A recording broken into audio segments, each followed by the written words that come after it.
Good morning. Welcome to Cybersecurity Zero to Hero with CyberChef. I am Jonathan Glass. All right, I have a lot of slides. This is not one of those presentations where I, put up 4 bullet points and talk about it for 10 minutes. There's like 59 of these guys, so I got to keep this moving. I have a couple of disclaimers before I get into my introductions, and then I want to roll into the value I feel CyberChef brings our industry, and then I'm going to walk through a couple of recipes, and then jump into some more advanced use cases, and then round off the presentation with the lessons learned from just my travels with CyberChef. All right. I have to say this clearly. The views that I express are my own and do not necessarily represent those of the Federal Reserve Bank of New York or the Federal Reserve System or those of the University of Richmond School of Professional and Continuing Studies, or sound cybersecurity advice in general, so you view this at your own risk. All right, second disclaimer. The majority of this presentation are things I feel like you should be doing in CyberChef because it's easy and it makes other methods seem harder. There's another 20% or so that are things you can do in CyberChef, but they might be easier elsewhere. And then there's that 5% there of things you probably shouldn't do in CyberChef, but I did anyways because this is a CyberChef presentation. So there we go. All right, so who am I? I'm a malware analyst with the Federal Reserve. I'm on the National Incident Response Team. I'm also an adjunct instructor with the University of Richmond School of Professional and Continuing Studies. I have authored a digital forensics course, a malware analysis course, and a couple of cybersecurity Python courses. I have a black hat and a blue hat that I'm teaching this summer. This is my contact information over here. If you need to heckle, send your hate mail there. All right, so what is CyberChef? Show of hands here, who's used CyberChef before? All right, we have an alarm for that now. That's awesome. All right, so I'm taking the rest of you haven't, and that's awesome. So you guys are smart for coming here before going to the CTF because you'll get a leg up on the competition. I did talk to those guys, and a lot of their challenges can be tackled in CyberChef, so you guys might have a leg up. All right, so CyberChef is the Swiss Army knife for doing encryption, encoding, compression, and data analysis. It's made by the good folks over at GCHQ, the UK's Intelligence, Security, and Cyber Agency.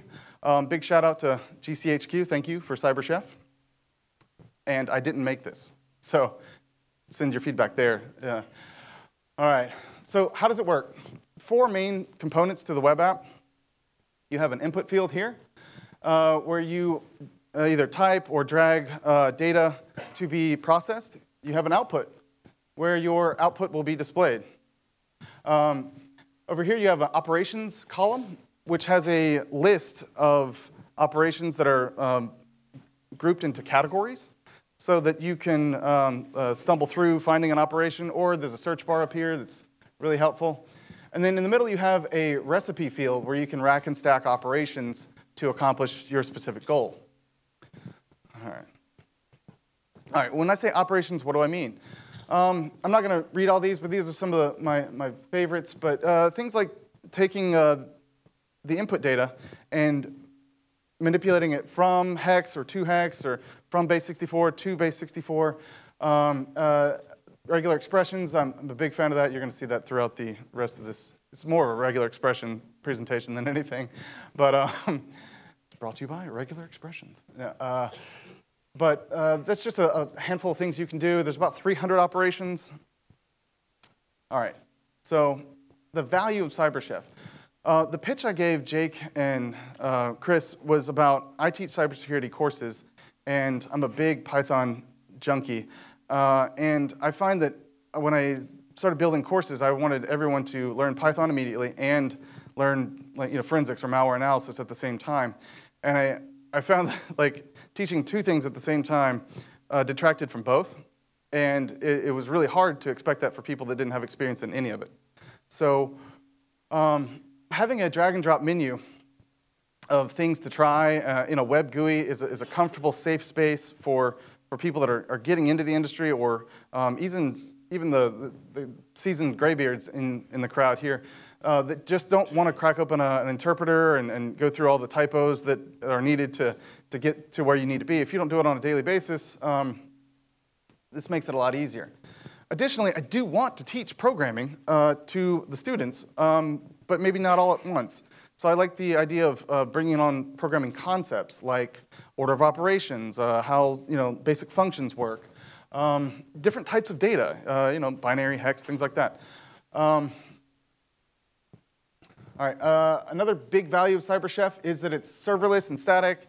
You run it client-side, it's all JavaScript, right? There's nothing to install, it's cross-browser compatible. You can run it on an iPad if you're really desperate. It's great utility.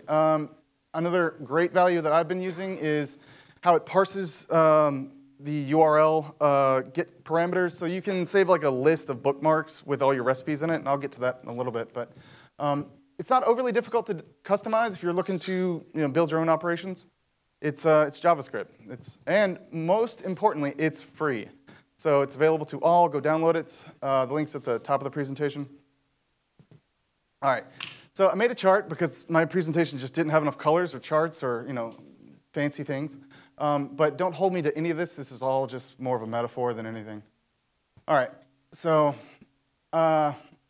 this is supposed to be comparing how hard a task is based on how simple it is in terms of CyberChef and Python.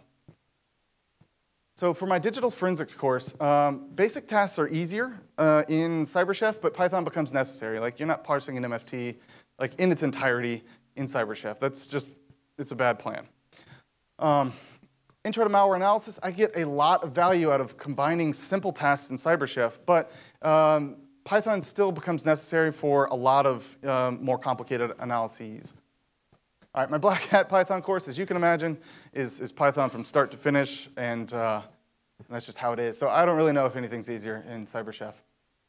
And then my work life is more just a tapestry of tasks that where I find Python personally more easy, but there's a place for CyberChef in my routine. And then there's this critical point here where the complexity of the task reaches a point where it doesn't really matter what I'm using, it's just garbage. All right, so I've talked about the values CyberChef has. Let's get into the weeds here. All right, simple stuff. Input field, base64 data.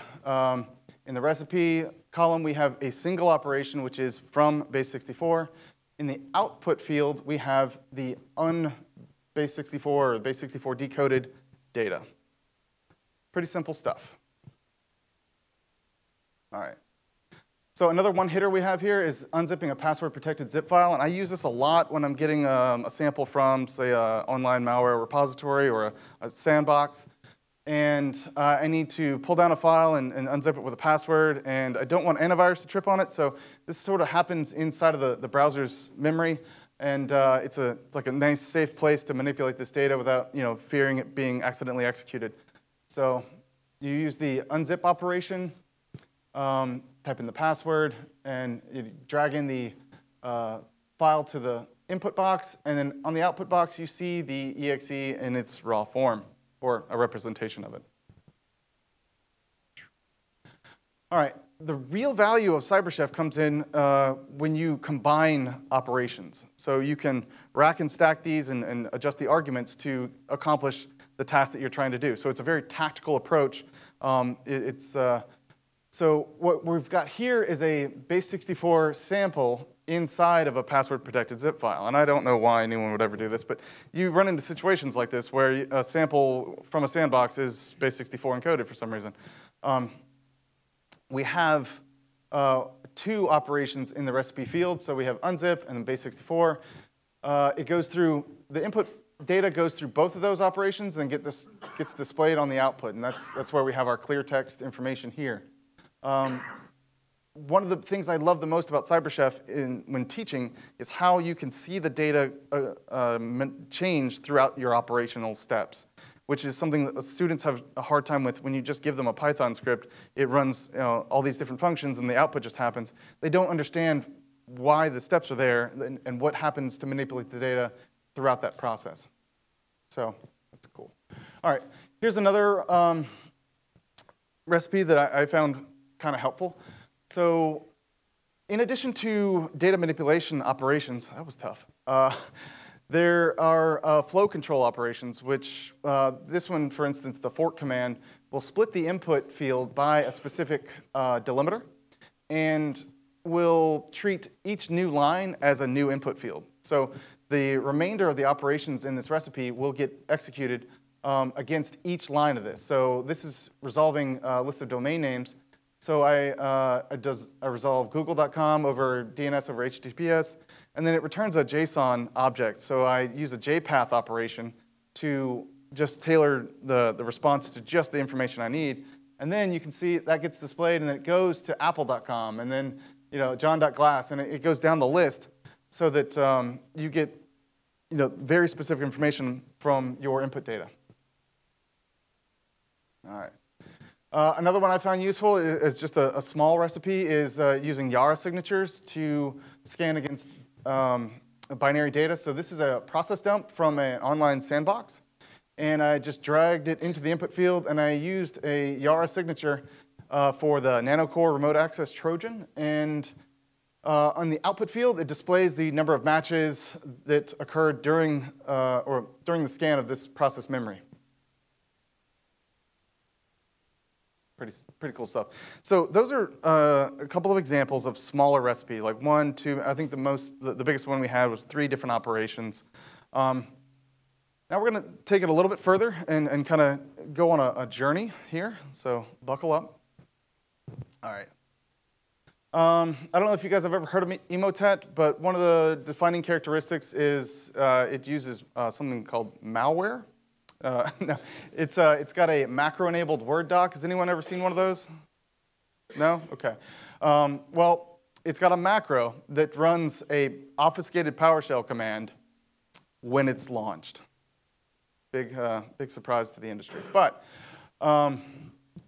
here is an example of that. So I drug the file into the input field, and I scroll down a little bit, and like any good hex editor, or binary data is kind of represented with dots. But if you scroll down, you can start to see artifacts of Windows process execution.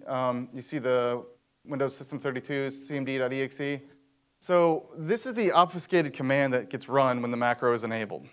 So we want to take a look at that and get some actionable threat intelligence from it. So regex. I love regex. You should use regex as much as possible. It's amazing.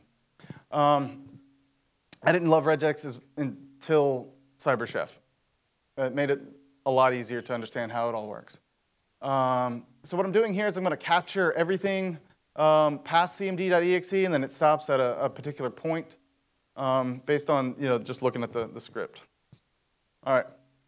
So then we end up with this mess. So far we're at one recipe. Oh, I'm sorry, one operation in the recipe. All right. You guys seen this before, the DOSification or DOS obfuscation. The caret symbol here, just for a quick history lesson, is used as an escape character for Windows batch files. So whatever's past the caret character gets treated as a literal string instead of a special character. So you can litter these throughout your batch file, and it just treats it like the next character. It makes it harder to read for people, and signature detection is it's pretty rough on this sort of information. But so let's just get rid of it.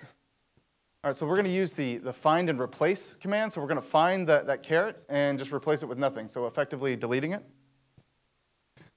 And now we've got still a big pile of mess here, but no more carets. All right, so we're at 2 operations. All right, so the way this works is that at the beginning of the script, it will set an environment variable, and it'll fill it with mostly just gibberish. And then down here, we've got a for loop that starts at the back of the string and works its way forward. And it grabs 1 character, skips 3, grabs 1 character, skips 3. And that's how it deobfuscates this mess.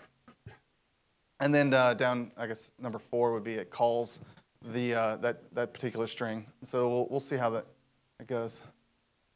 All right, so we just want to capture the information that's saved in the environment variable. So I use yet another regex because I just love them.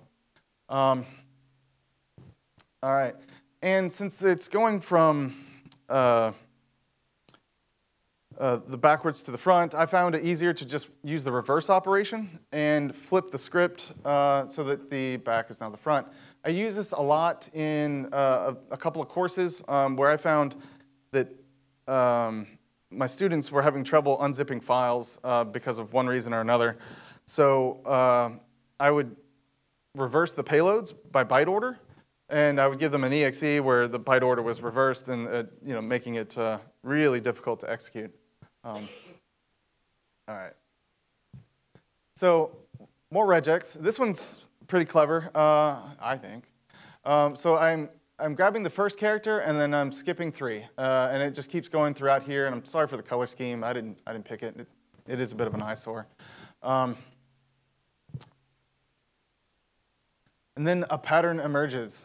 So we can see the matching group here, and then we can see the capture group in the second field. And so we can start to see the P, O, W, E, R.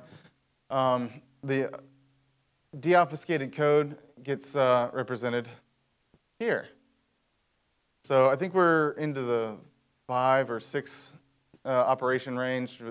Most of that's just cleaning up, the deobfuscation. This is one of the cooler parts of doing manual analysis as opposed to just firing it off in a sandbox. So with Emotet, they include 5 different C2 addresses per sample, because if the first one doesn't work, you don't want your payload to die. So try the next 4. And what we can do by gleaning this information out manually, or quasi-manually, is do better campaign analysis by comparing these URLs to last week's sample or next week's sample, and you can kind of attribute more threat intelligence based on more data. All right, so big takeaways from this is we have 1, 2, 3, 4, 5 URLs in here, and it's split by an @ sign, or it's joined by an @ sign, and then later split, and then it'll loop through it.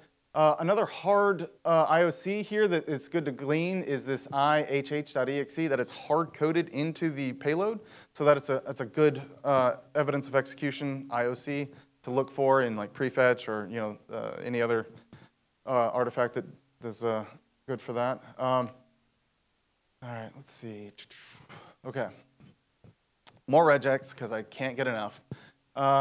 So I grabbed just the list of IOC, or just the list of URLs, and then down here I just use the split operation to split by the @ sign and then join it by a new line.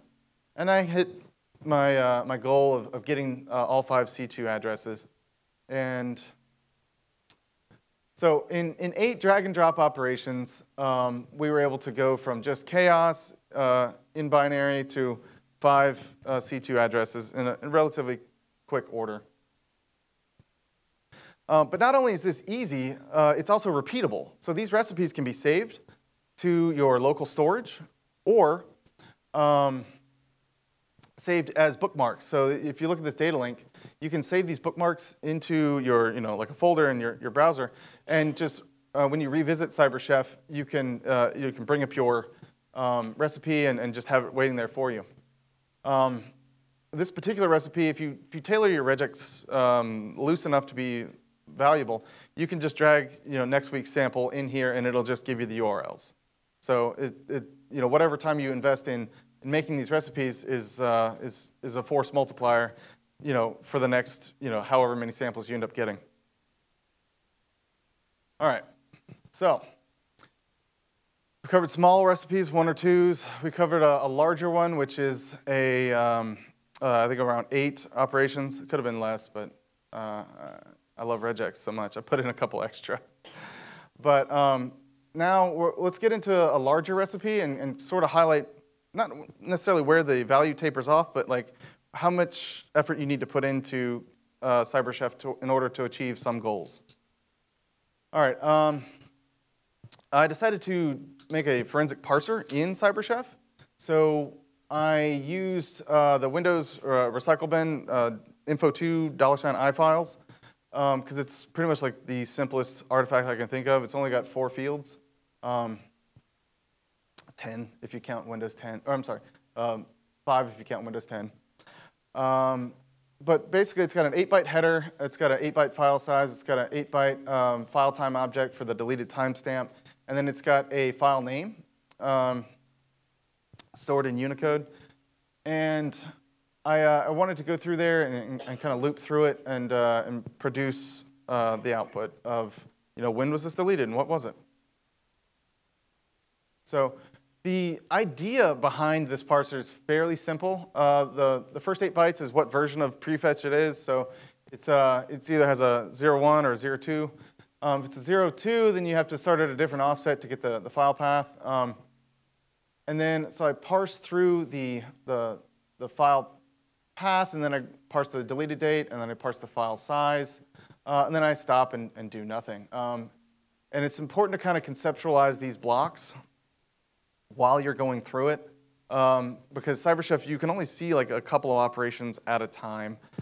So you need to have a plan as you're going through it. So the reality of this ends up being around 24 steps. So I don't necessarily want to go through all of them, but I did want to highlight some of the functions that were available. So conditional jumps is another one of those flow control operations that allows you to define a regex, and then if it's this, then do that. I lean on find and replace a lot to clean things up. Subsection is very much like the fork command, but it runs certain operations against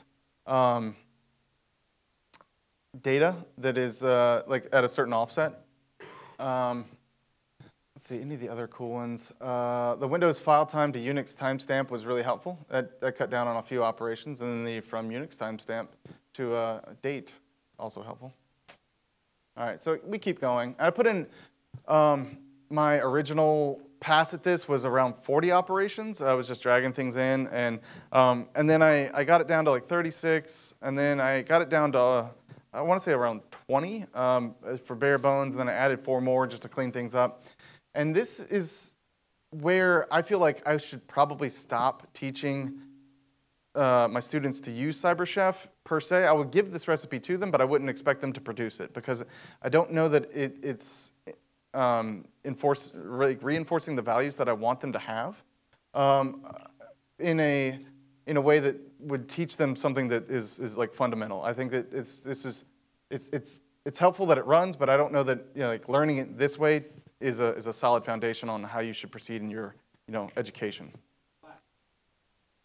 I do, sir.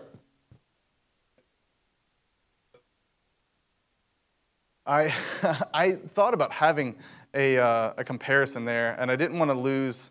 So I have a habit of putting massive amounts of source code into PowerPoint, and it never works out well. So I was trying to lean away from that, but that was a consideration. Yeah, for Python, I could probably do this in like 3 or 4 lines, and that also gets to another one of my points where I have to balance how clever I am, because as an InfoSec, just wizard, I like to show people that I can do anything with almost nothing at all. But when I try to teach, like clever is the enemy of comprehension. Like if I can show you this one-liner that's yay long, but it does everything you're looking for, but then I have to break each point down and how nested it is, and like demonstrate, well, this is going to do that, and then loop. I lose people like left and right. They start glazing over, and then the whole thing is gone. So I have to find that balance between teaching people the fundamentals and then showing them cool stuff so that I stay interested. So, but yeah, that's a good question. I should kind of demonstrate how much easier it is in Python. And that's part of the selling point of moving towards Python. It's like, hey, at some point this got so big that you could have done it much simpler over here. But yeah, good question. All right. So here's what the output looks like. So this ends up being, what did I say, 24 operations. And we have I put in a little thing here just to, Windows recycle bin. And then I put in the deleted file size, and I put little labels on them. It's regex, I love it. And that's what it looks like. So the next time I have one of these files, I can just drag that file into the input field and get the forensic data that I'm looking for like that. If I wanted to, I could probably loop through a list of files by using the fork operation and kind of take this another step further. But that is how you would write a forensic parser in CyberChef. Now, this was 24 operations, and this is probably one of the most simple forensic artifacts I could think of. So when you talk about doing anything like much more complicated, you're going to drastically expand like how many operations you need. Like parsing the registry or MFT or even like a LNK file is going to be brutal in terms of like the size of your operation list. All right, so let's talk about some more advanced use cases. So we've used the native tools to produce the desired results that we wanted, but we do have a couple of graybeards in the house that are thinking this is too simple for me. Well, what value could I possibly get out of this? Let's kick it up a notch. All right, so before you sell your soul to JavaScript and start coding your own custom operations, just kind of take stock of your position in life. We have to know our limitations. I didn't when making this. How good is your JavaScript writing, really? Like I do a lot of JavaScript reading, but as far as actually producing JavaScript that is functional, it was a journey. If you're coding DFIR, hold on. Yeah, if you're coding DFIR stuff, you should probably be in Python. If you've reached the point where you want to like open up a IDE or something and start coding JavaScript to make CyberChef work, you've reached that point where you should probably look at Python. Better community support, better memory management, better syntax. It's just better than JavaScript. But now that you've been cautioned, let's show some stuff that I did anyways. All right, so this is the same 24 operations again, my JavaScript is rough. So there's some clunkiness in here that I'm not proud of, but I put it in front of you guys just to show you that I'm not good at JavaScript. But this is the same Windows recycle bin parser. It ends up being like, what, 60-some lines of code, and some of that's probably unnecessary.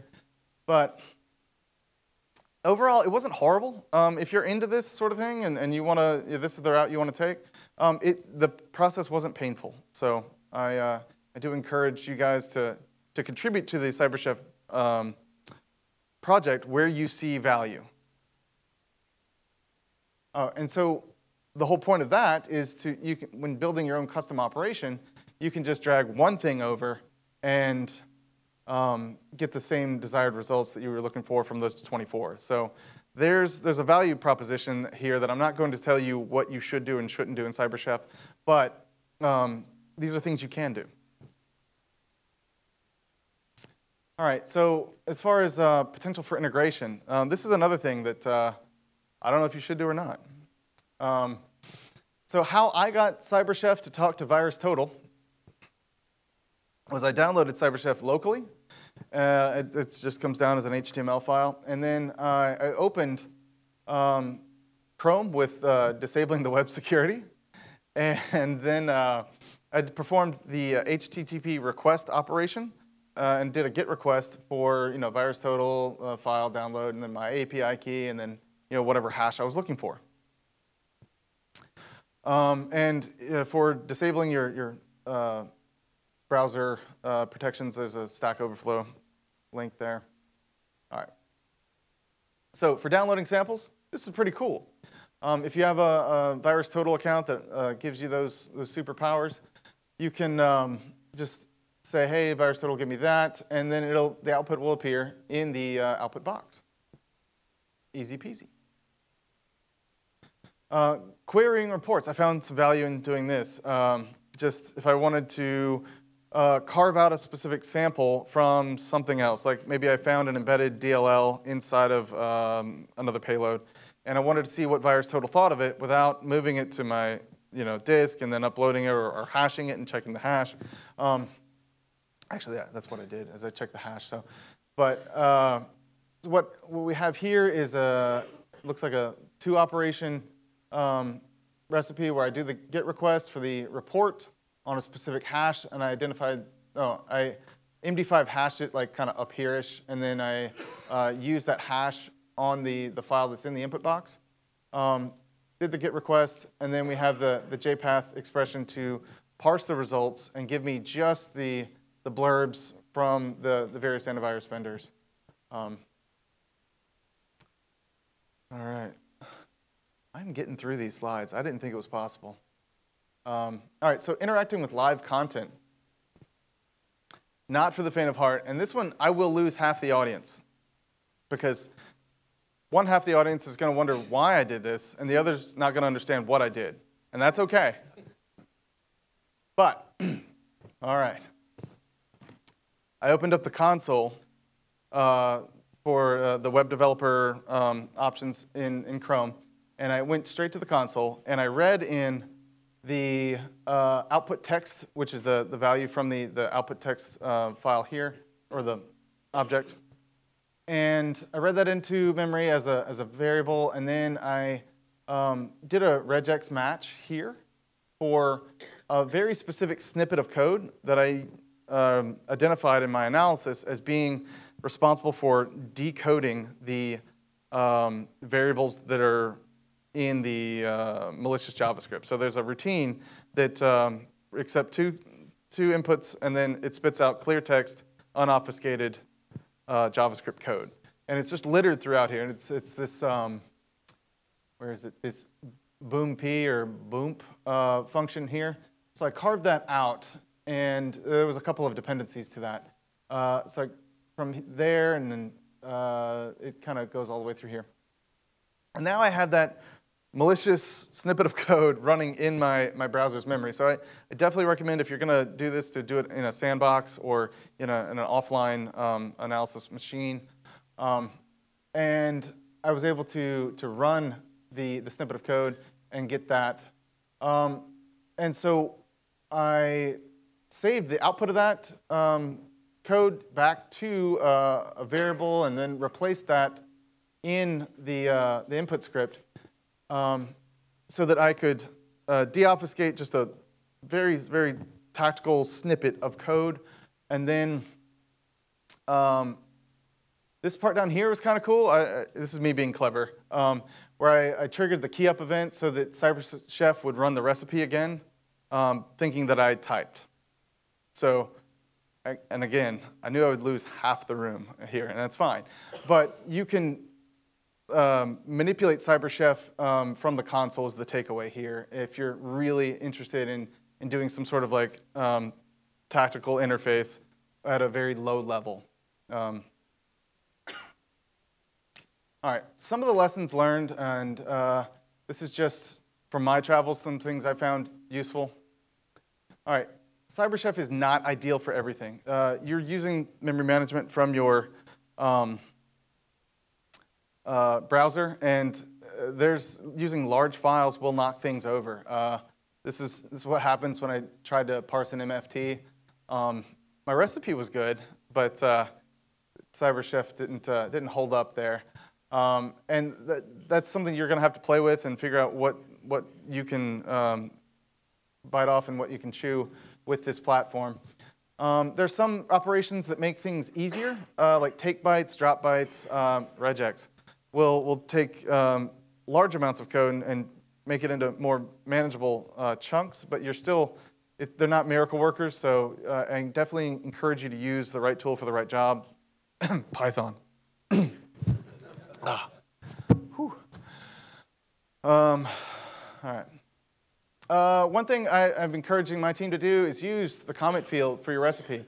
Use it early, use it often, use it, go nuts. Like I'm using it here as a basically a notepad. One thing I find frustrating is when I'm in any sort of analysis situation where I'm moving too fast to take notes. I hate switching back between screens. I get a little motion sick, and like it's easier on my MacBook. But then if I do it on a Windows machine, then I have to like it's clunky. So I like having just a sketch pad here that I can just lob in random thoughts and keep going with my analysis. Just kind of scroll up and type something, scroll back down, or I can put comments, litter them out throughout my recipe if I really feel like making it hard to read.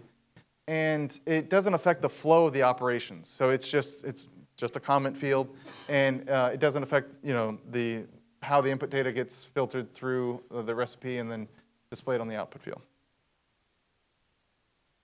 All right. So I talked about this earlier, but one of the values that I find most intriguing about CyberChef is how you can include your recipe and input data in the URL itself. Now, there's some size limitations here, and I don't remember what they are off the top of my head, but you can paste this sort of link in your blogs, and then people click on it. It'll open up the GCHQ website, and it will display your recipe and your input data and your output data, and you can convey the steps you took to do an analysis with the input data you had available. So it is very much like an interactive experience that you can show people, like, this is how I did this, and these are the steps I took.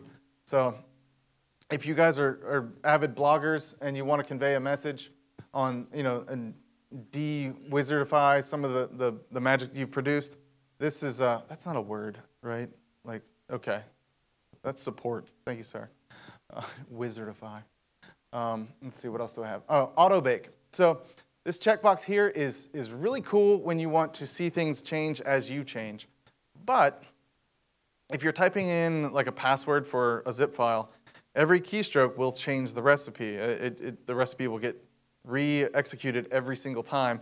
And then sometimes you'll have a recipe that's like half-baked because like you typed in something and it didn't necessarily auto-bake correctly. So what I find most useful is turning this off unless I really want it.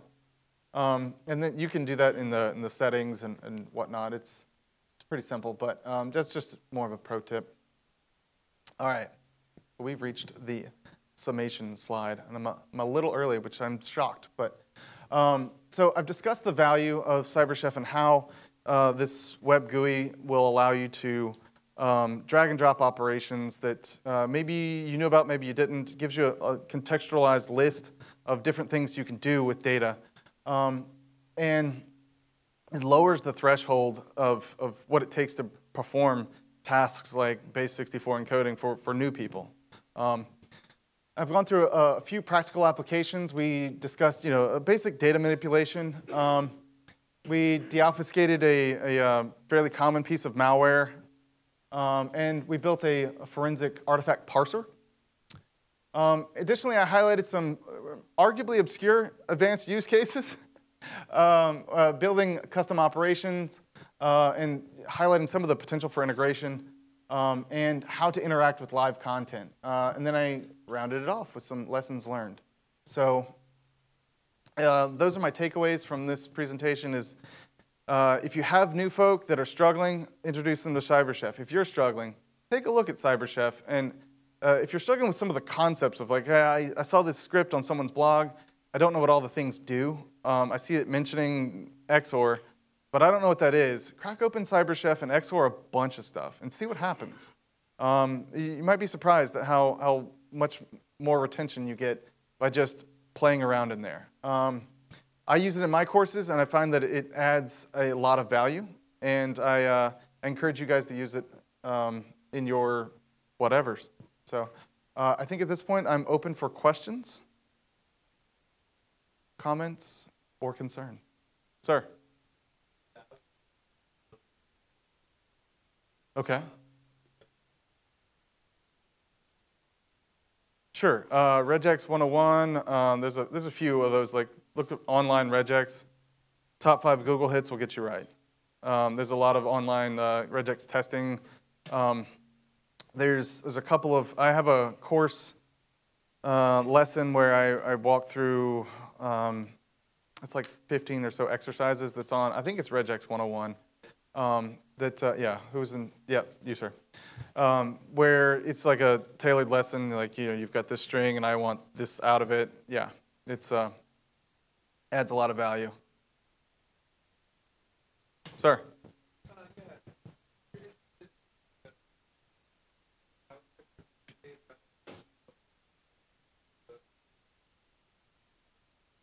All right, so the question was, could you save a recipe from CyberChef and run it as a custom operation? And so the recipes get saved in a couple of different formats. There's a condensed version, and then there's a JSON, more verbose version. And they don't necessarily automatically translate to a custom operation, but that'd be a good feature request for the GCHQ folk. Yeah. Sir? You normally save a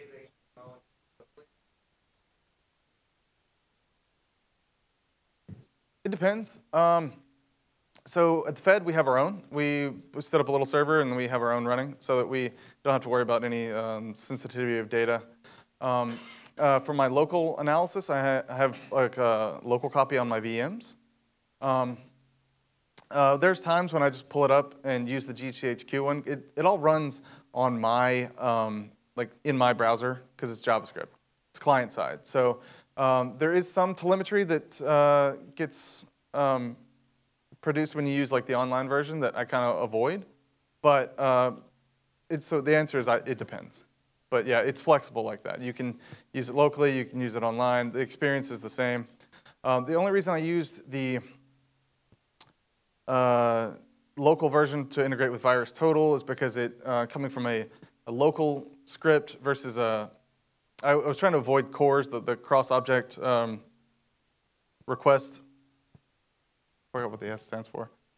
But I wanted to avoid the browsing protection that would prevent me from being on one site and requesting data from another site, and it was causing conflicts. So that's why I saved it locally.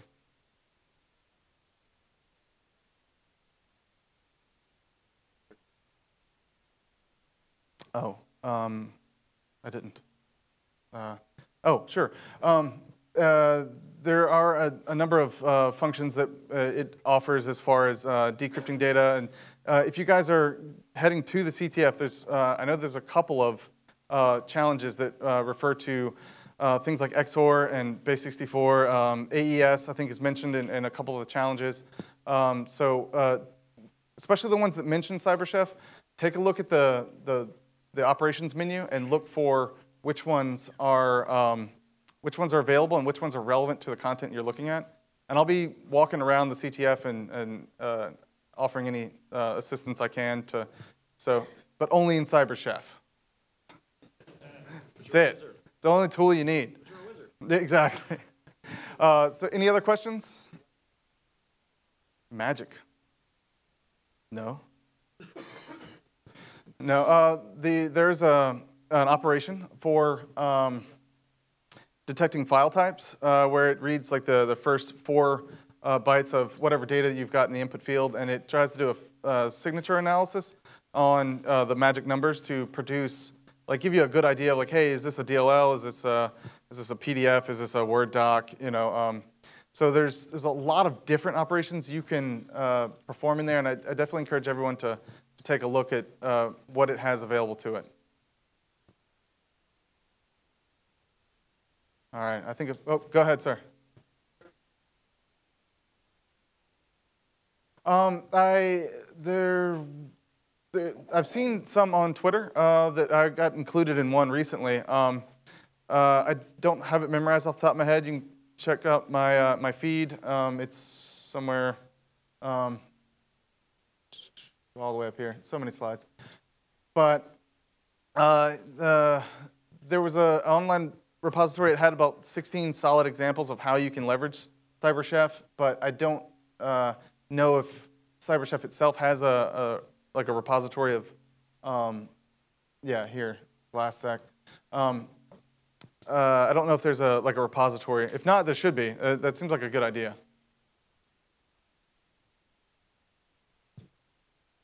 All right. I think I can give you guys, what, 4 minutes back? No questions? Last chance. All right.